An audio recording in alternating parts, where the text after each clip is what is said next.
Hey everyone! So today we're going to dive into a really powerful name for God. It shows up at the very end of a pretty dark and difficult story in the Bible, but it's a name that promises something that can change everything for us, even today. Jehovah Shammah. But to really get a grip on that promise, we have to start with a pretty terrifying question. What happens when the holiest place on earth, the actual dwelling place of God, is abandoned by God himself?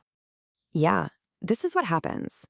For the people of Israel who were forced into exile in Babylon, this was their reality.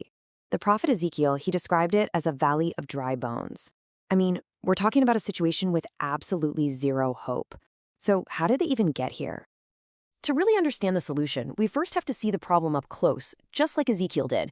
You see, God gave him this vision, almost like a guided tour of the temple in Jerusalem, to show him exactly why his presence was about to leave.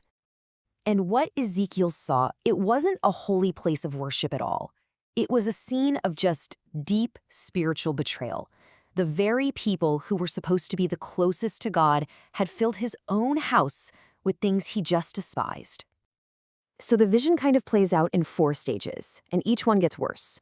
First, there's this idol, probably a statue of some foreign goddess, just standing right there at the main gate. Then you go inside, and Israel's own leaders are secretly worshiping these carvings of animals. In another spot, women are openly crying for a Babylonian god. And then, in the most shocking move of all, the priests literally turn their backs on God's sanctuary to bow down and worship the sun. You can probably guess what happened next. And yeah, it was devastating. God declared that because of all this, his glory, his actual presence, would leave the city. And it did. Not long after, in 586 BC, Babylon invaded, the temple was completely destroyed, and the people were dragged off into exile. The dry bones were scattered.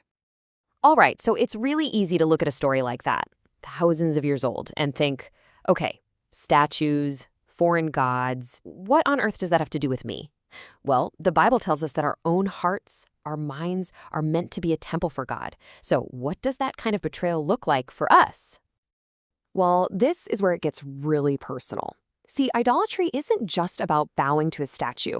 It's about what we put on the throne of our hearts instead of God. Serving our own greed, letting distractions totally consume our attention, or turning our backs on what's right just for our own selfish gain. It's the same betrayal, just in a modern form. I know, that's a pretty bleak picture, but here's the twist.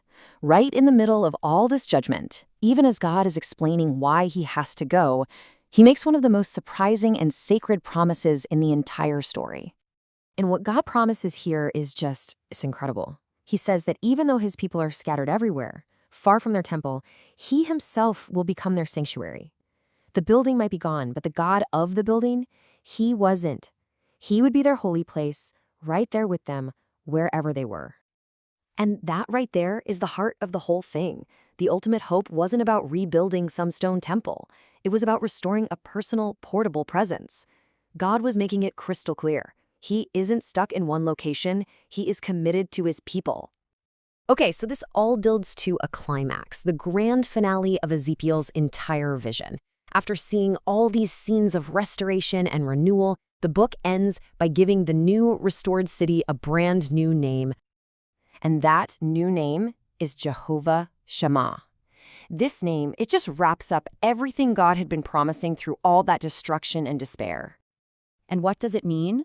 Honestly, the meaning is everything. It's so simple. The Lord is there. This is the ultimate answer to the abandoned temple and that valley of dry bones.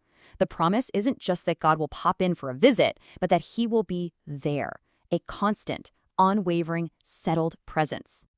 Think about what that means. It completely changes the game. It means any place can become a holy place. God's presence isn't just for a Sunday service. He is there in your kitchen when you're making dinner. He's at your desk when you're studying. He's with you in the middle of your commute. He is there. Okay, so if this is actually true, if the Lord is really here with us, how is that supposed to change how we actually live, moment by moment? So how do we actually live inside this promise?